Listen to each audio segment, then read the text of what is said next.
Hello everyone, स्वागत है आप सबका हिंदी क्लास पर। दोस्तों आज है 13 अप्रैल 2023 और 13 अप्रैल 2023 का आपका मध्य प्रदेश पटवारी का सेकंड शिफ्ट का एग्जाम हो चुका है। तो आइए सेकंड शिफ्ट में आए हुए सभी प्रश्नों का हम लोग एनालिसिस करते हैं, जिसमें आपका स्टैटिक जी के, करंट अफेयर, हिस्ट्री, साइंस के बहुत सारे प्रश्न आ जाए हुए हैं, कंप्यूटर और हिंदी के प्रश्न लिए गए हैं। तो चलिए इन सभी प्रश्नों का हम लोग राइट आंसर देखते हैं। देखिए, आपके एग्जाम में एक प्रश्न आपसे पूछा गया था कि मध्य प्रदेश का एकमात्र हिल स्टेशन किसे कहा जाता है। तो देखिए, ये एमपी जीके से प्रश्न है आपका। तो इसका राइट आंसर था आपका होशंगाबाद जिले को। मध्य प्रदेश का एकमात्र हिल स्टेशन किसे कहा जाता है, तो होशंगाबाद को। दोस्तों इस प्रश्न को हमने अभी जो कल एक वीडियो अपलोड की थी, जिसमें एमपी जीके के लगभग 200 प्रश्न लिए गए हैं, और देखिए हमने इसको बताया था और ये प्रश्न वहाँ पे आया हुआ है। तो अभी तक जितने भी भैया बहन ने एग्जाम नहीं दिया है, सभी लोग एक बार उस वीडियो को जरूर देख के जाइए। यदि आप उस वीडियो को देख के जाते हैं तो उससे बाहर एक भी प्रश्न आपसे नहीं बनने वाला है, ये हमारा आपसे वादा है। देखिए, दूसरा प्रश्न आपसे पूछा गया था कि वर्तमान समय में भारतीय संविधान में कितने अनुच्छेद हैं। तो देखिए, इसमें थोड़ा मतभेद है। आप फर्स्ट प्राइस ही देंगे, यानी सबसे पहले आप जो लगाएंगे 470 को करेंगे, क्योंकि पूछा गया था वर्तमान समय में भारतीय संविधान कितने अनुच्छेद हैं, तो 470 करेंगे। यदि 470 नहीं है आपके ऑप्शन में, तब आप 448 को राइट करेंगे, और यदि दोनों दिया गया है तो आप 470 को ही सही करना है। ठीक है, चलिए नेक्स्ट प्रश्न देखते हैं। अगला प्रश्न आपको दिया गया था, भारत की वर्तमान राष्ट्रपति द्रौपदी मुर्मू कहाँ से हैं। देखिए, भारत की वर्तमान राष्ट्रपति हैं द्रौपदी मुर्मू जी, और उपराष्ट्रपति हैं श्री जगदीप धनखड़। तो देखिए, द्रौपदी मुर्मू का जो संबंध है ये ओडिशा से है। ये ओडिशा के मयूरभंज जिले के बैदापोसी गांव से रिलेटेड है। ठीक है, तो आपका राइट आंसर था ओडिशा। ठीक है, चलिए नेक्स्ट प्रश्न देखते हैं। अगला प्रश्न आपको दिया गया है, मटकी मृतक का संबंध किस राज्य से है। मटकी मृतक का संबंध किस राज्य से है, तो मध्य प्रदेश से है। कहाँ से, मध्य प्रदेश राज्य से है। ठीक है, नेक्स्ट प्रश्न है आपका, बांग्लादेश ने किस देश की सहायता से अपनी पहली मेट्रो रेल का परिचालन शुरू किया है। ये करंट अफेयर का प्रश्न है। तो देखिए, बांग्लादेश जो है इसने हाल ही में अपनी पहली मेट्रो रेल का परिचालन शुरू किया है, और ये किसकी मदद से किया है, तो यह जापान की मदद से किया है। तो आपका राइट आंसर हो जाएगा जापान से। अगला प्रश्न है आपका, इनमें से कौन सी इंदिरा गांधी की पुस्तक है। अब देखिए, आज इंदिरा गांधी की पुस्तक के बारे में पूछा गया है, तो इसका राइट आंसर था आपका माई ट्रूथ, जो कि आपके ऑप्शन में दिया गया था। इंदिरा गांधी की पुस्तक है माई ट्रूथ। नेक्स्ट प्रश्न है आपका, अगला प्रश्न आपको दिया गया था। देखिए, उस प्रश्न से संबंधित थोड़ा और पॉइंट देखिए, ये भारत की पहली महिला प्रधानमंत्री भी रही हैं। कौन, इंदिरा गांधी। ठीक है, और दूसरी, यदि आपसे भारत की दूसरी राष्ट्रपति पूछा जाए तो द्रौपदी मुर्मू जी होंगी, और पहली प्रधानमंत्री पूछा जाए इंदिरा गांधी जी हैं। ठीक है, देखिए ये इंदिरा गांधी है। चलिए नेक्स्ट प्रश्न देखते हैं। अगला प्रश्न आपको दिया गया था, पहला रेमन मैग्सेसे अवार्ड किसे दिया गया था। पहला रेमन मैग्सेसे अवार्ड किसे दिया गया था, इसका राइट आंसर है आपका विनोबा भावे जी को। किसको, विनोबा भावे जी को। अगला प्रश्न है, एमपी जीके का है, वर्तमान में मध्य प्रदेश राज्य के खेल मंत्री कौन है। तो देखिए, वर्तमान में मध्य प्रदेश राज्य के खेल मंत्री श्रीमती यशोधरा राजे सिंधिया जी हैं। कौन, श्रीमती यशोधरा राजे सिंधिया हैं वर्तमान में खेल मंत्री। दोस्तों, हम आपको प्रत्येक वीडियो में कहते हैं, और इस वीडियो में फिर से कह रहे हैं कि महिलाओं से संबंधित जितने भी महत्वपूर्ण प्रश्न आप याद कर सकते हैं, उतने प्रश्नों को सीख कर जाएं, और खेल से संबंधित जितने भी प्रश्न आपसे बन सके, सभी प्रश्नों को आप जरूर याद करके जाएंगे। देखिए, इस प्रश्न को पूछने का दो कारण है, एक तो खेल से संबंधित है, और दूसरा इसमें महिला की बात है। किसकी, महिला की बात है। चलिए नेक्स्ट प्रश्न की ओर मूव करते हैं। अगला प्रश्न आपको दिया गया था, सिंधु घाटी सभ्यता की जानकारी हमें किस प्रकार प्राप्त होती है। सिंधु घाटी सभ्यता की जानकारी हमें किस प्रकार प्राप्त होती है, तो इसका राइट आंसर है आपका उत्खनन से।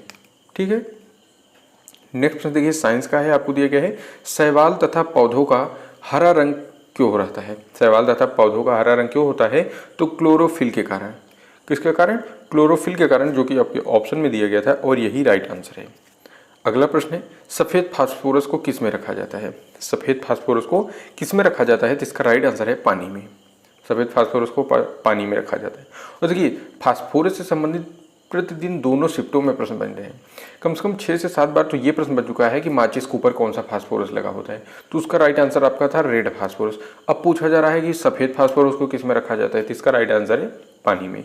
इसलिए फास्फोरस से बनने वाले प्रश्नों को आप जरूर एक बार देख के जाइए। नेक्स्ट प्रश्न है आपका, पौधों की वृद्धि के लिए कौन सा हार्मोन जिम्मेदार होता है। पौधों की वृद्धि के लिए कौन सा हार्मोन जिम्मेदार होता है, तो देखिए इसका राइट आंसर था ऑक्सिन, गिबरेलिन और साइटोकाइनिन पौधों के विकास के लिए जिम्मेदार होते हैं। कौन कौन से? ऑक्सिन, गिबरेलिन और साइटोकिनिन पौधों के लिए विकास के लिए जिम्मेदार होते हैं। या तो आपके ऑप्शन में ये तीनों दिया गया होगा या तो इनमें से कोई एक ही होगा, तो जो होगा वो आपका राइट आंसर होगा। या तो ऑक्सिन होगा या फिर गिबरेलिन होगा या फिर साइटोकाइनिन। इससे संबंधित आप थोड़ा पॉइंट देखिए तो आप विस्तार से समझेंगे। हार्मोन, देखिए पौधों की वृद्धि के लिए हार्मोन जिम्मेदार है, पादप के विकास के लिए महत्वपूर्ण है और इनमें अभाव में पादप का विकास नामुमकिन है। यानी इनके नहीं होने पर पादप जो है पौधे विकास नहीं कर सकते हैं। किनके अभाव में? तो पौधों में मुख्यतः 5 प्रकार का हार्मोन पाया जाता है। कौन कौन से हैं? तो एक है ऑक्सिन, दूसरा है जिब्रेलिन, तीसरा है साइटोकाइनिन और चौथा है इथाइनिन और पांचवा है इब्सिसिक अम्ल। ठीक है, चलिए नेक्स्ट प्रश्न देखते हैं। अगला प्रश्न आपको दिया गया है। अगला प्रश्न आपको दिया गया था कि किसके परमाणु मॉडल के अनुसार इलेक्ट्रॉन जो हैं ये नाभिक के चारों ओर वृत्ताकार कक्षा में घूमते हैं। ठीक है, तो इसका राइट आंसर था आपका रदरफोर्ड के परमाणु मॉडल के अनुसार। देखिए रदरफोर्ड के परमाणु मॉडल के अनुसार जो इलेक्ट्रॉन होते हैं ये नाभिक के चारों ओर वृत्ताकार कक्ष में घूमते रहते हैं या फिर चक्कर लगाते रहते हैं। चलिए अगला प्रश्न आपको दिया गया है, पुलिस द्वारा नशे में गाड़ी चलाने वाले की सांस की जांच के लिए फिल्टर पेपर पर क्या लगा होता है? तो देखिए इसका राइट आंसर था आपका पोटेशियम डाइक्रोमेट सल्फ्यूरिक एसिड है। पोटेशियम डाइक्रोमेट सल्फ्यूरिक लगा होता है और यह एक व्यक्ति के रक्त में शराब की उपस्थिति की जांच करने के लिए एक परीक्षण है और व्यक्ति द्वारा प्रदान की गई सांस के नमूनों पर किया जाता है। ठीक है, तो आपका राइट आंसर था पोटेशियम डाइक्रोमेट सल्फ्यूरिक एसिड। चलिए नेक्स्ट प्रश्न की ओर मूव करते हैं और अगला प्रश्न आपको दिया गया था, सूर्य का प्रकाश न प्राप्त होने से शरीर में किस विटामिन की कमी हो जाती है?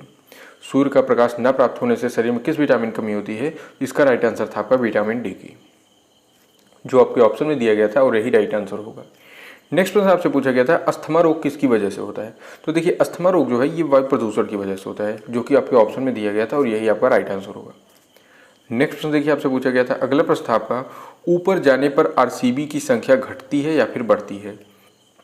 या फिर ऊपर जाने पर आरसीबी की संख्या में क्या परिवर्तन होता है? ऐसा प्रश्न पूछा जा सकता है। तो इसका राइट आंसर है आपका आरसीबी की संख्या बढ़ जाती है। देखिए नेक्स्ट प्रश्न आपको दिया गया है कि किस हार्मोन का संबंध हृदय गति से है? तो देखिए इस प्रश्न का आपका राइट आंसर था मेलाटोनिन हार्मोन का। मेलाटोनिन हार्मोन का संबंध किससे? हृदय गति से है। नेक्स्ट प्रश्न आपको दिया गया था, न्यूक्लियस किसे प्रदर्शित करते हैं? यह केमिस्ट्री से पूछा गया प्रश्न है कि न्यूक्लियस किसे प्रदर्शित करते हैं? तो इसका राइट आंसर था आपका प्रोटॉन तथा न्यूट्रॉन की संख्या को। न्यूक्लियस प्रोटॉन तथा न्यूट्रॉन की संख्या को प्रदर्शित करते हैं। अगला प्रश्न है आपका, पर्यावरण के अनुकूल उत्पादों में कौन सा मार्ग दिया जाता है? तो देखिए पर्यावरण के अनुकूल जो है उत्पादों में इको मार्ग दिया जाता है। कौन सा? इको मार्ग है। नेक्स्ट प्रश्न देखिए आपका हिंदी से प्रश्न आया हुआ था, निम्न में से कौन सी रचना नागार्जुन की है? निम्न में कौन सी रचना नागार्जुन की है? तो इसका राइट आंसर है युगधारा की, जो कि 1943 में इन्होंने लिखा था। और इनकी कुछ प्रमुख रचनाएं हैं, सतरंगे पंखों वाली, प्यासी पथराई आंखें, तालाब की मछलियाँ, तुमने कहा था और हजार हजार बाहों वाली, ये सभी इनकी प्रमुख रचनाएं हैं। दोस्तों प्रत्येक एग्जामों में रचनाओं से संबंधित प्रश्न पूछे जा रहे हैं और हिंदी से संबंधित जितने भी प्रश्न आपसे रस हो, छंद हो, अलंकार हो, इन सब से जितने प्रश्न पूछे जा रहे हैं इन सब की हमने एक वीडियो अपलोड की दी है जिसमें सभी टॉपिकों को हमने डिस्कस किया है। और यदि आप उस वीडियो को देख के जाते हैं तो आप 100% मानिए कि आप एग्जाम में एक भी प्रश्न नहीं छोड़ के आएंगे। और उसी प्रश्न में से सभी प्रश्न यहाँ पर पूछने गए थे। हमने वहाँ पर कहा था कि नागार्जुन से प्रश्न जरूर बनेगा और देखिए नागार्जुन इनकी कृतियों को पूछा गया है, कृतियों मतलब रचनाओं को। चलिए नेक्स्ट प्रश्न हम कंप्यूटर का अब देख लेते हैं। अगला प्रश्न है आपका, प्रोसेसिंग के दौरान उपयोग होने वाले डेटा व निर्देश को किस मेमोरी में रखा जाता है? तो इसका राइट आंसर है आपका मेन मेमोरी यानी रैम में। प्रोसेसिंग के दौरान उपयोग होने वाले डेटा को मेन मेमोरी यानी रैम में रखा जाता है।